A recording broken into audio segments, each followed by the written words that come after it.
السلام عليكم ورحمة الله وبركاته. معكم هيثم حلاب من طرابلس لبنان، مقيم بألمانيا من سنة 1990 تقريبا.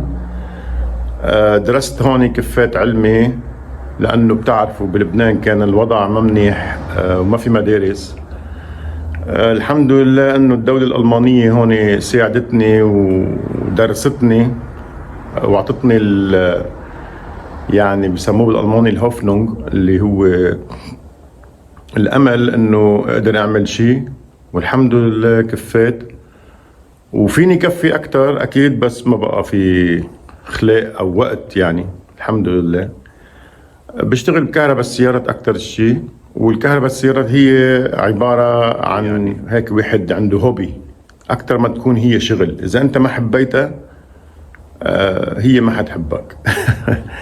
لذلك أنا حبيت لها المصلحة لأنه فيها مثل تفكير وريتسل، يعني مثل حزورة. من بعد هالشي هذا لقيت أنه هي بحر كبير كتير، بس إذا الواحد ما عرف الأساسيات والأساس تبعه بيغرق بالبحر. على كل الأحوال في معلم وفي أعلم من المعلم، ويمكن يكون في بسموها بالألماني الجزالي، يعني بعده مبتدأ بالشغل عنده نظرة أو اطلاع أقوى من المايستر، يعني بتصير صايرة. يعني بيقول لك رب تلميذ فاق أستاذه. ما حطول الحديث، برجع بقول لكم كل عام وانتم بألف خير، مشان رمضان والعيد والأعياد، والله يفك الحصار عن أهل فلسطين. هيدي السيارة أوبل سافيرا، في عندها مشكلة السيارة ما عم بتدور، جيبوها بالشحن. تفتح الكونتاكت بتلاقي هون بلش يضوي ويطفي. تضرب مارش ما في شي.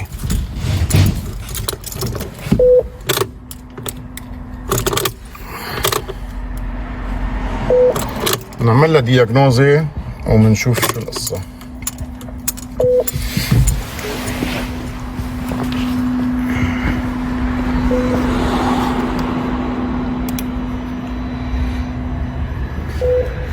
بناخد الموتور وبنقرا العطل. بنلاقي اعطانا الفار بيدال زنزور، هي دعسة البنزين يعني، وتبعت المكيف. وعندنا هون فيك فرشبيري اللي هي الايموبلايزر. اذا بنروح هلا على الفيك فرشبيري نفسها، دي بشتغل، يعني هي تبعت السرقة فيك فرشبيري، وبنقرا العطل بنشوف شو حيعطينا. اعطاني هون كامبوس مع ال HCO تبعت الموتور الكمبيوتر. نحاول نمحيها.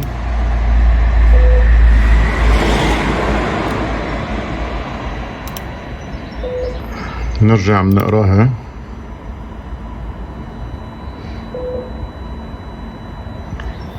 راح العطل ما بقى فيه. نروح على الموتور نفسه مرة تانية.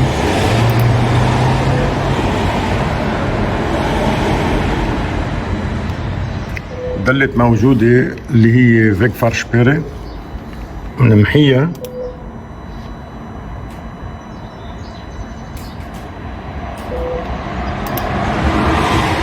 نرجع بنقرا.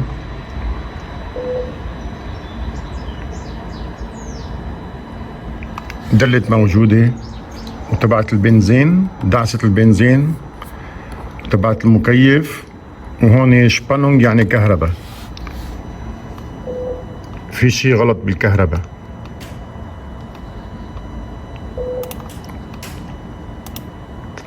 نروح على الABS، ممكن تسألني ليش لا بي اس، بدي اشوف اذا في كامبوس ولا لا. صح، كامبوس اعطوني عطل، والدعسة البنزين كمان نفس الشيء. نحاول نقراها لانه دعسة البنزين مهمة جدا، بيحاول يقراها وبيقراها من الكامبوس هو.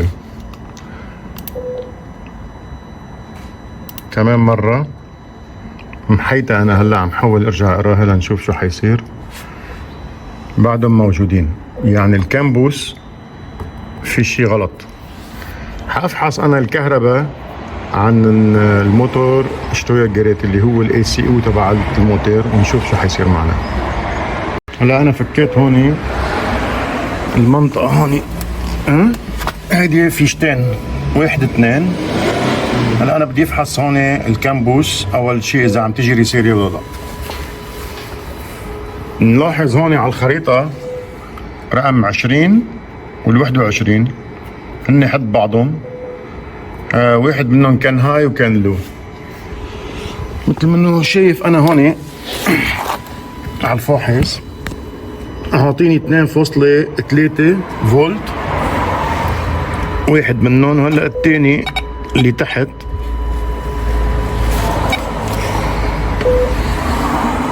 اعطوني 2.5. يعني الكامبوس لهون واصل تمام، كان هاي وكان لو. نرجع بنعيد، هذا واحد هون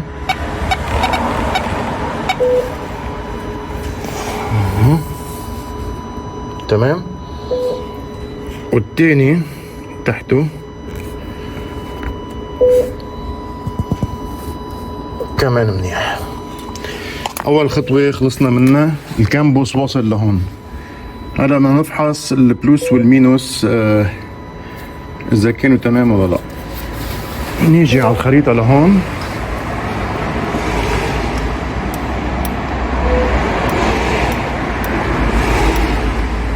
بنلاقي في عنا هون خطين جايين من الفيوز هذا على الآ 6 والآ 5. حنفحصهم ونشوف إذا وصل عليهم كهرباء ولا لا.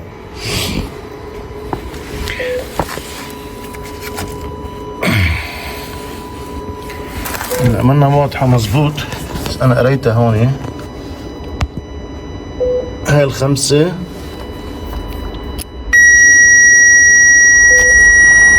اوكي، والحدة 6.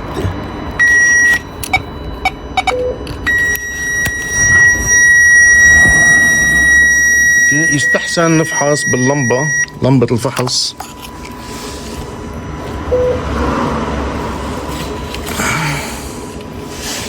منلاقي هون تمام وهون تمام، هدول خلصنا منهم.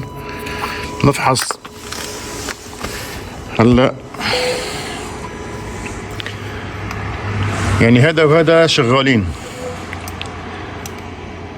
منلاقي كمان عنا هون فيوز جاي على 10 و9 تمام، جايين لهون.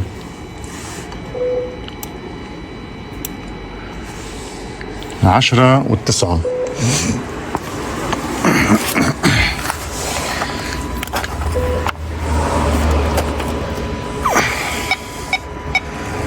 أنا عديتهم هديك الساعات، طلع معي واحد هون، هذا واصل، والتاني اللي حده كمان. إذا بدك نفحص باللمبة كمان، نأكد ضوء اللمبة تمام. هذا اللي تحته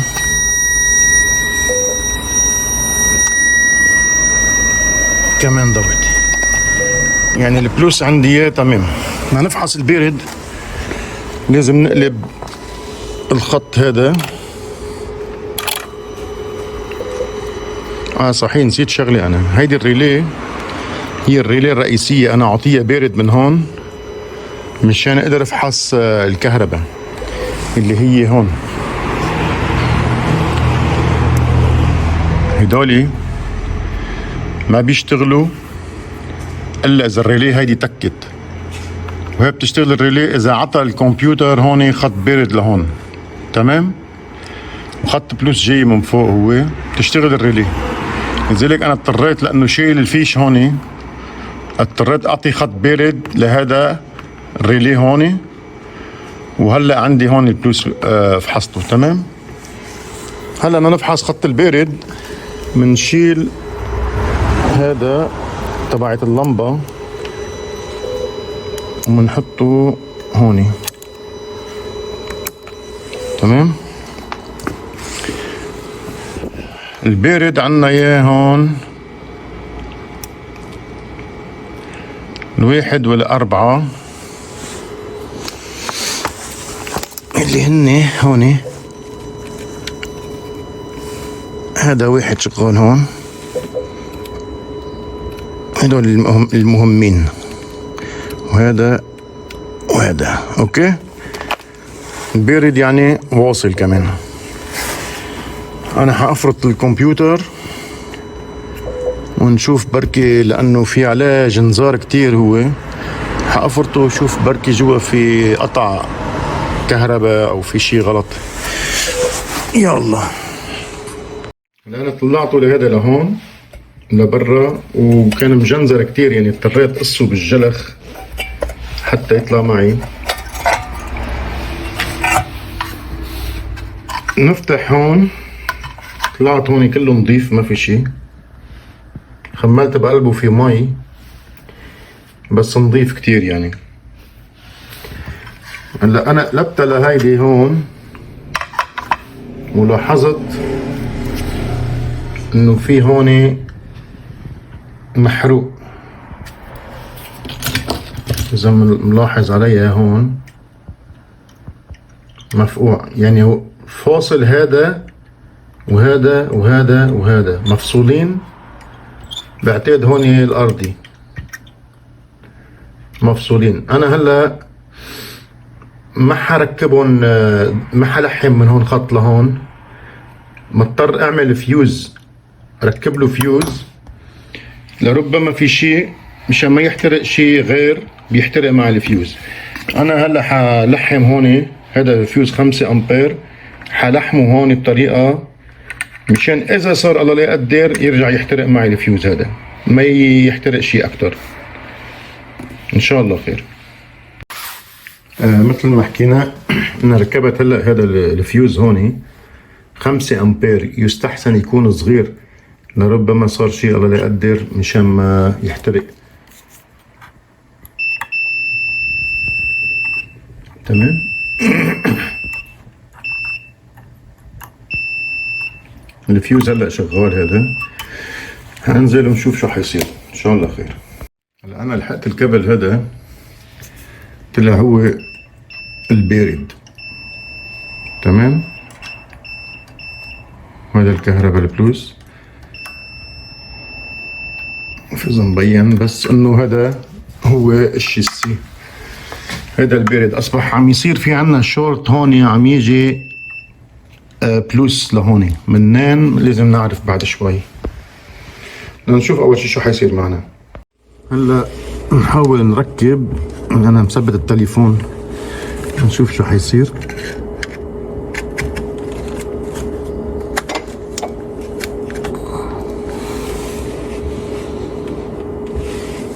ما بيحاول يركب هيدي الفيشة التانية، ركبنا هي بس بكفي.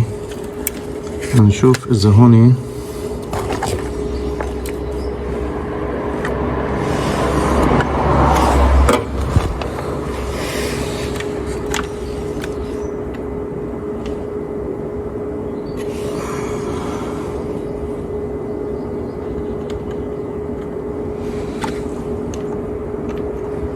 منلاقي انه الفيوز احترق.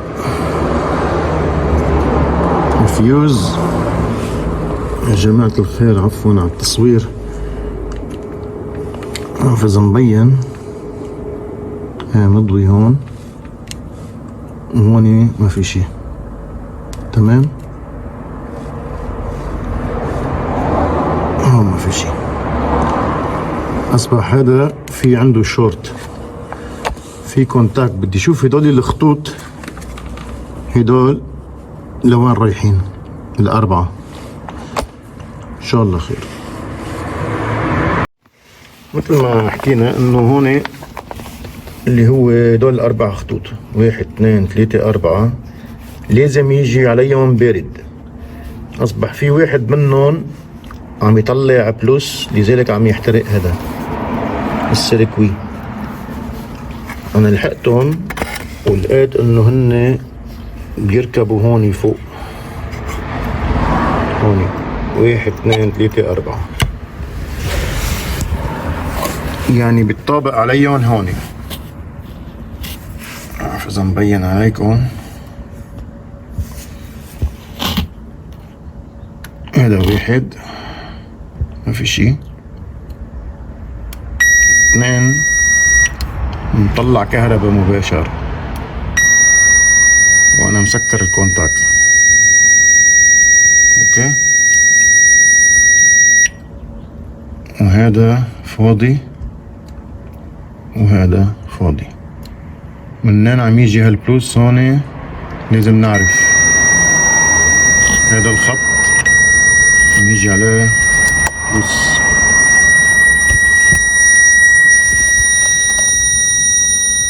واحد اثنين ثالث الرابع اللي هو عم يضرب على كهرباء. اوكي، منلاقي 14 15 واحد منهم هودي. بدنا نشوف وين هدول رايحين. هيدي القطعة رايحة على شيء اسمه فاربيتال زنزور. إذا ذاكرين وقت اللي عملنا سكانر ما بعرف وين صارت ليكا هوني، كان عم يقلنا على طول الفاربيدال زنزور. فاربيدال يلي هو دعسة البنزين. أصبح هودي مشتركين مع بعضهم بهالجريمة. وين راح هذا؟ هذا إيجال. بدنا نعرف هذا الخط لوين رايح. هدول الخطوط رايحين على دعسة البنزين. شكله الكمبيوتر هو بيعطي بلس وقت اللي بتدعس بنزين، بيعطي بلس خفيف بيعلى وبيعلى مثل بي في ام سيجنال. لذلك يا هذا هون مضروب، هذا شو هو؟ موتور رام الكترونيش مودول. هذا اللي هو هذا هون، هيدي هي العلبة. يعني واصلين الكهرباء اول شيء على فيشة 47 كابل. الاحتمال يكون يا هذا مضروب يا اما هاي او الكابلات. حنشوف وبخبركم شو بيصير معي. هون في عزقة، تمام، شلناها هذه، وفي طرفين هدول البلاستيكات، وفي برغي 2 3. شلنا له هذا. لاحظت انه كله مي.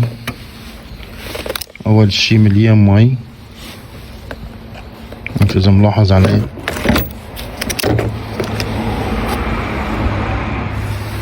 ملاحظين المي هوني الكمخة هيدي هيك. هون اثار المي على الزاوية.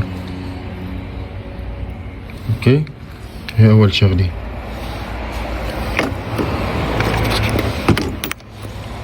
شينا عشان نلاحظ هون كمان كله مي.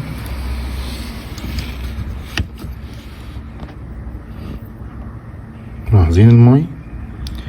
هيدي الفيشة كمان. هلا بدنا نشوف نحن الخط تبعنا، بس بعتقد الخط ما شربوا شيء. انا بعتقد 90% والله اعلم هذا مضروب بده غيار.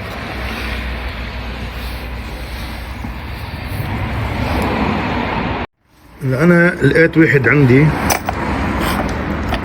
مستعمل، بس المشكلة انه غير رقم، بس تقريبا نفس الشكل. انا ما حاخسر شيء، احط هدول الفيوزات والريليات هون وجرب شوف شو بصير معي.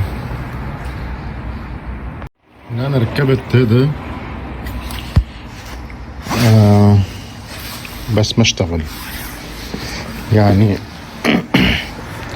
ما فتح كونتاكت نهائيا، ما في شيء ولا زمور ولا ضوء،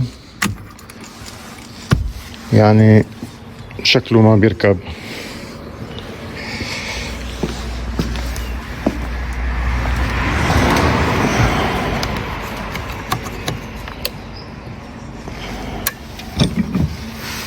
معقول ما شديت هذا انا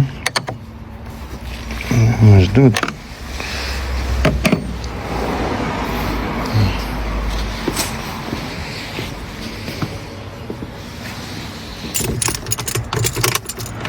ماشي،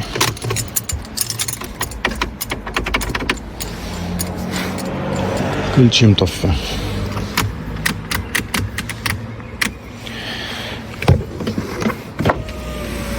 الازاز بيشتغل،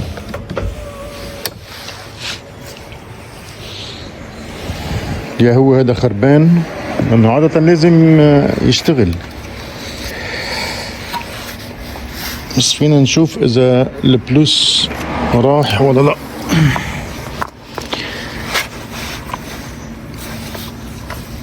بعتقد كان هذا هون.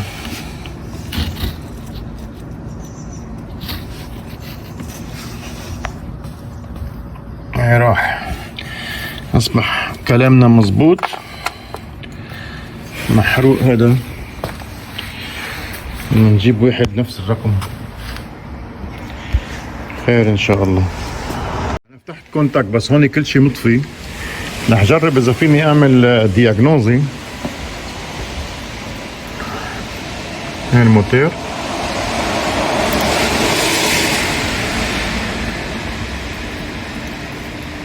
بيقدر يفوت على الموتور، بس اعطاني هلا غلطتين. يعني دعسة البنزين راحت، عم بيقول لي هلا ال HCU عندك مشكلة بال HCU وعندك بالايموبلايزر. الايموبلايزر لانه بعتقد التابلو ما عم يشتغل. ABS كان عندنا اخطاء.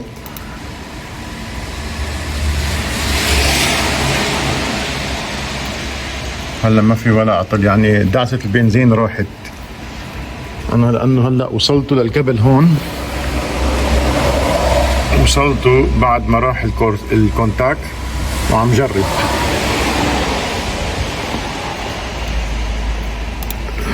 شوف هون كومفورت،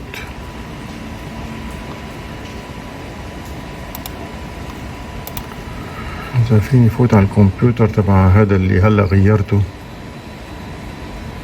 ما بقدر فوت على شي.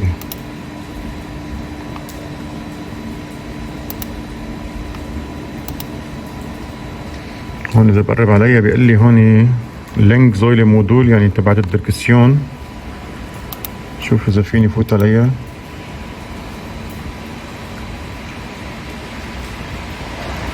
فوت عليها في اخطاء كثيرة. شوف شو محيهم، لانه كنا شايلينه لهذا الكمبيوتر، علبة الفيوزات قصدي. ده اللي فيه موجود هون كامبوس. شكله هذا موديل قديم. هيدي علبة الفيوزات ما فيها كامبوس بعتقد، هيدي موديل قديم، لذلك ما عم يعترفوا على بعضهم. انا حاعمل محاولة. شلت هذا من هون وسحبت هذا لبرا. هذا يمكن الالكترون تبعه للسيارة هيدي. حشيل انا هذا ونجرب ان شاء الله خير. انا شلت هون، بنلاحظ في فرق كبير بين هون في ريليات. هذا الاوريجينال نلاحظ انه في فرق. تمام. انا هحاول مثل ما حكينا هذا نركبه هون ونجرب ان شاء الله خير. هذا اصبح لنا اللي بهيدي، بنحطه على جنب. نجيب هذا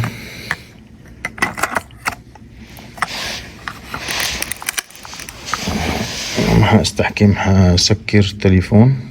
هلا انا ركبت هيدي القطعة وفتح معي كونتاكت، بس في عنا مشكلة هون تانية. انا حاطط كهرباء على هالخط لانه الفيوز ما بيقعد بهيدي المنطقة. فيني نحط فيوز، عرفت كيف؟ يعني في حديد طالعين، بس هون ما في. انا حاولت ادورها للسيارة، فتحت كونتاكت، اشتغل الراديو وفتح الكونتاكت، بس ما في شي. اللمبات اشتغلت، كل شي نظامي. الهواء الشوفاج اشتغل، كله اشتغل. السنتر لوك كمان اشتغل، بس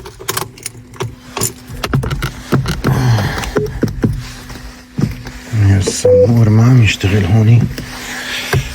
كل حدا لعبان فيها كمان. كل حال حنعمل دياغنوزي نشوف شو بيعطيني.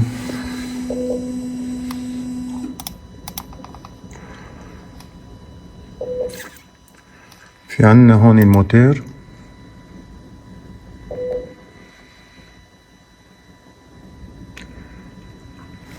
اوكي. شتارتر ريلي والفيكفر شبيري اللي هي الايموبلايزر، وشتارتر ريلي هي الريلي تبعيت السيلف.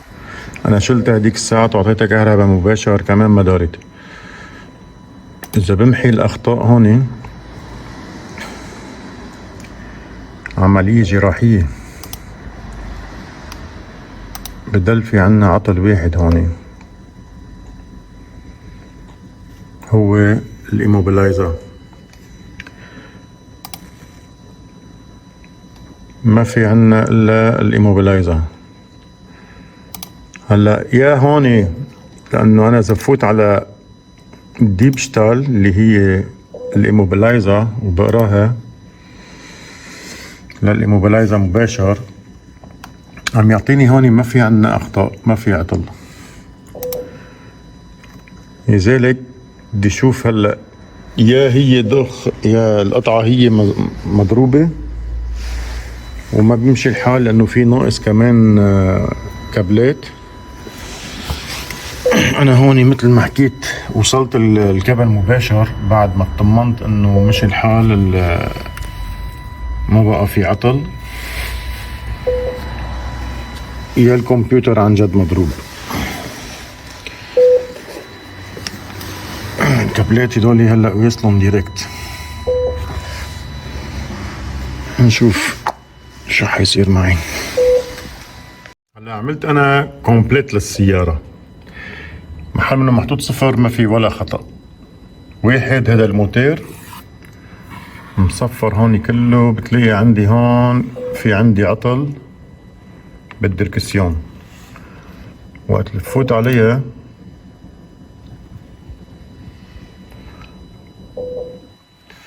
بيقول لي كامبوس مع الموتور شتويجريت، يعني الاي سي او والدركسيون اللي هو شكله هذا ما عم يعترفوا على بعضهم. يا بيكون الكبل او بيكون ما عم يعترف بالترانسبوندر. يمكن شايلين ترانسبوندر جماعة. حفوت على اللايف داتا وشوف شو بيعطيني.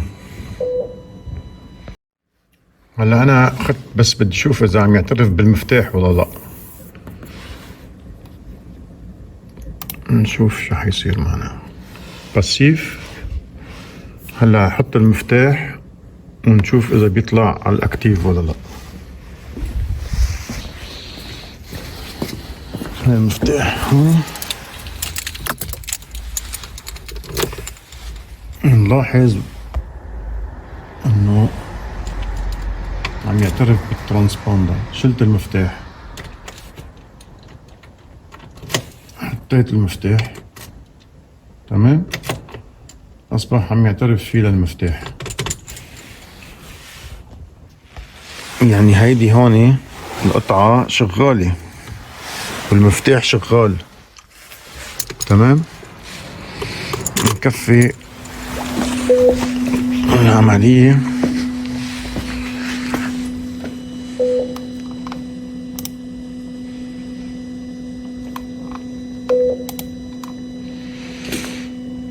Spannbord startet Zustand. هذا بيهمني أنا أمره. هذه علبة الفيزات الإدمانية اللي هلأ عم نشتغل عليها. هيدي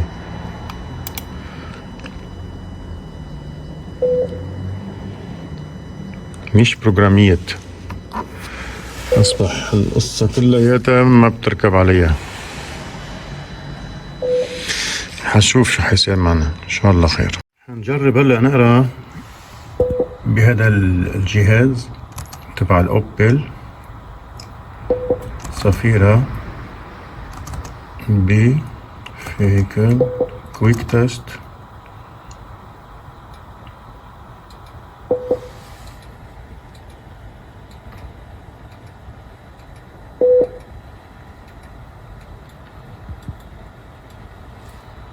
ما لقى الا عطل واحد اللي هو بالانجن بالموتور، ما في شيء. اوكي هون نو كوميونيكيشن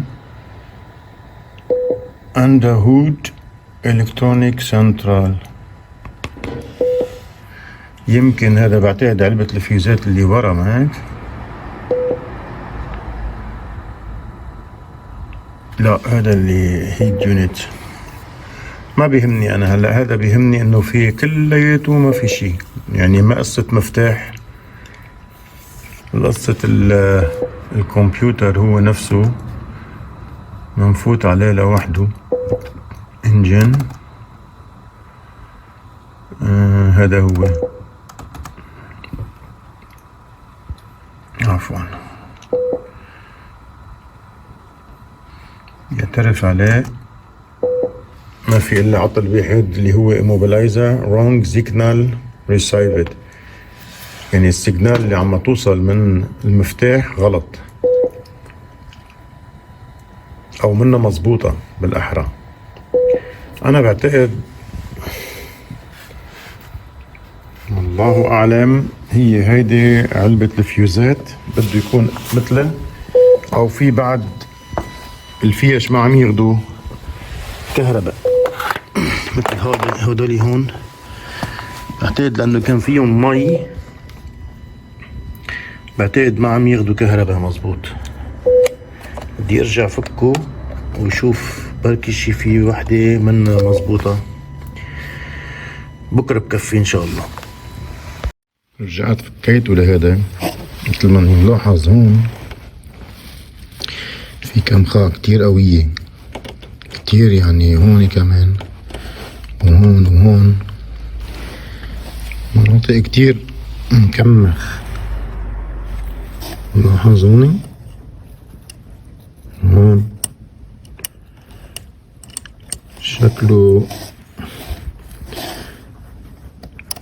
ما عم يعطي كونتاكت مزبوط. شغلي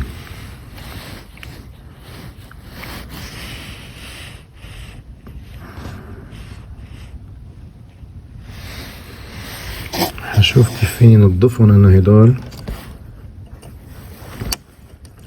اتنين مهمين شكلهم، يمكن يكونوا هن الكامبوس.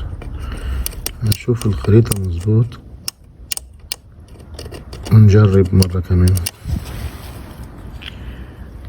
ان شاء الله خير. ضفته انا هذا وركبته محله نفس المشكلة.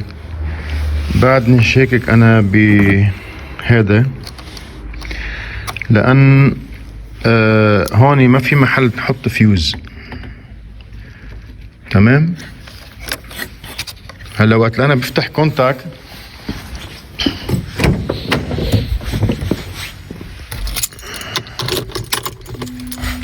فتحت كونتاكت بس ما ضوى التابلو، ودلو الضوء مضوي على طول.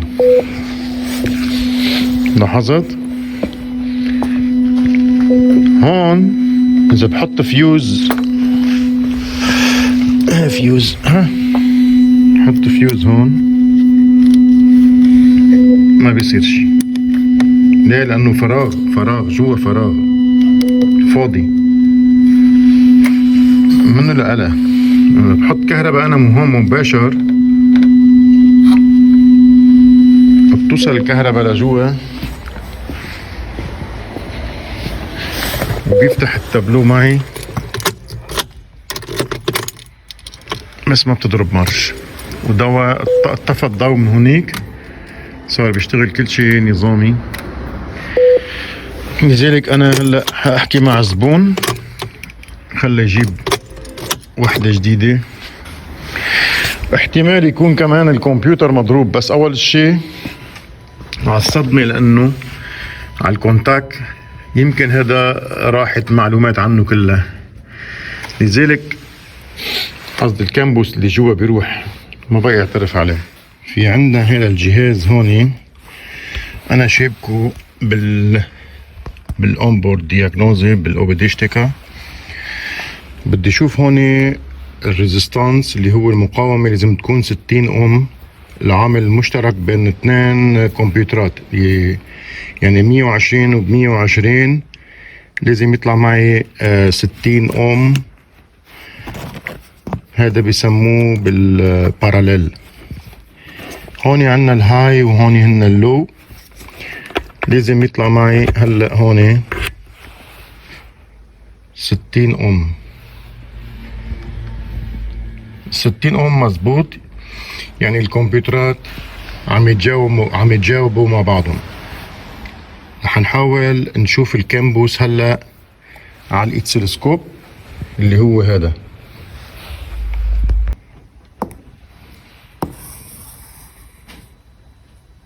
بنلاقيهم اثنيناتهم نفس الشيء، اللي فوق واللي تحت.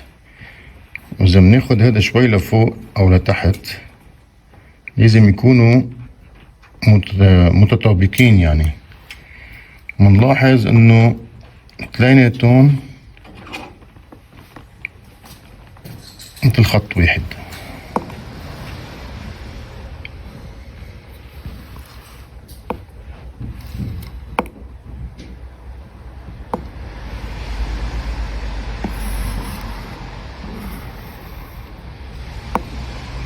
طلقتها صعب. شوف الخطين نفس الشي، لازم يكون اللي فوق واللي تحت الزوايا متشابهين.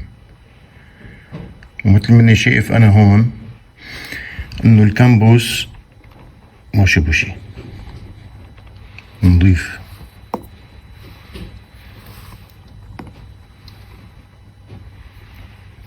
لاحظ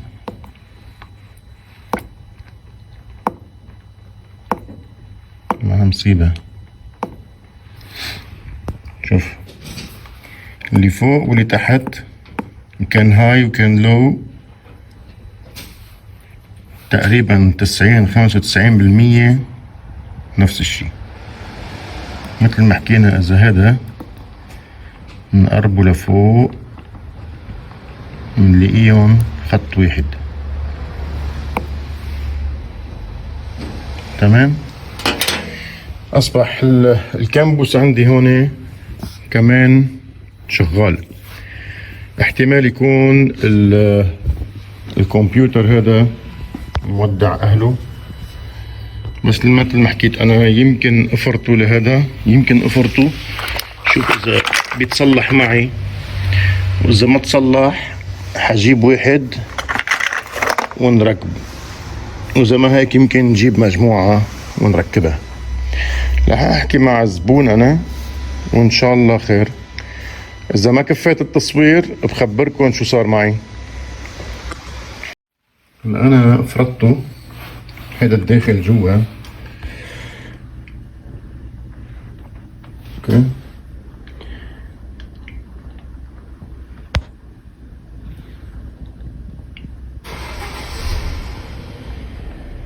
نلاحظ شكل الكونتاك هون جاي جوا هون، او الوسخ والمي. حاول اذا اسا بينفرط معي هذا بجرب، ما حنخسر شي. رجعت كفيت هون، هذا انسى امره نهائيا، ميت يعني مضروب كله. هذا يستحسن نجيب واحد غيره، ما حصلح فيه، هذا فارط كله. خير ان شاء الله. مثل ما حكيت انا، اذا جبنا واحد ودار وما قدرت تصور، بعلمكم انه دارت السيارة ان شاء الله، بس ان شاء الله بتدور. وبتمنى ان نكون استفدتوا من هالموضوع هذا. الى لقاء اخر ان شاء الله. السلام عليكم ورحمة الله وبركاته.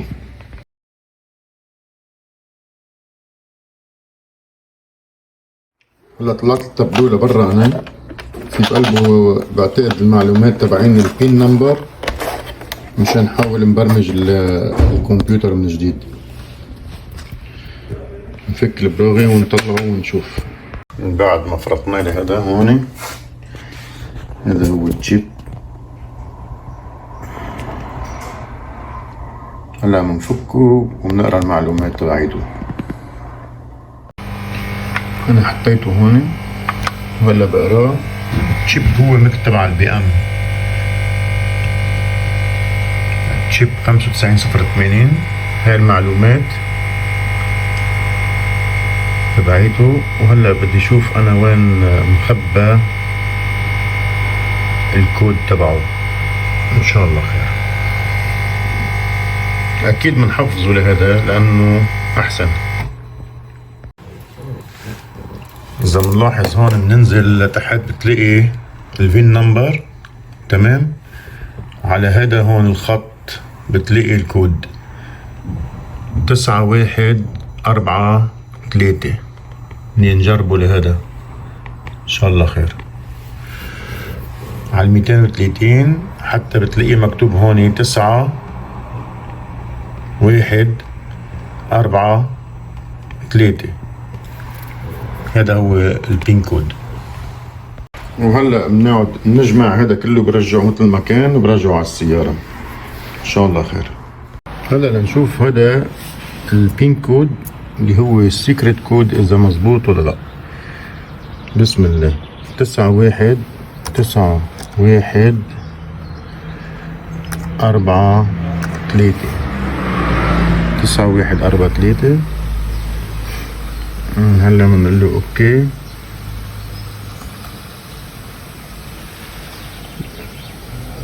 قال انه اوكي، السيكريت كود مظبوط. اصبح عملنا طريقة نطلع فيها البين كود.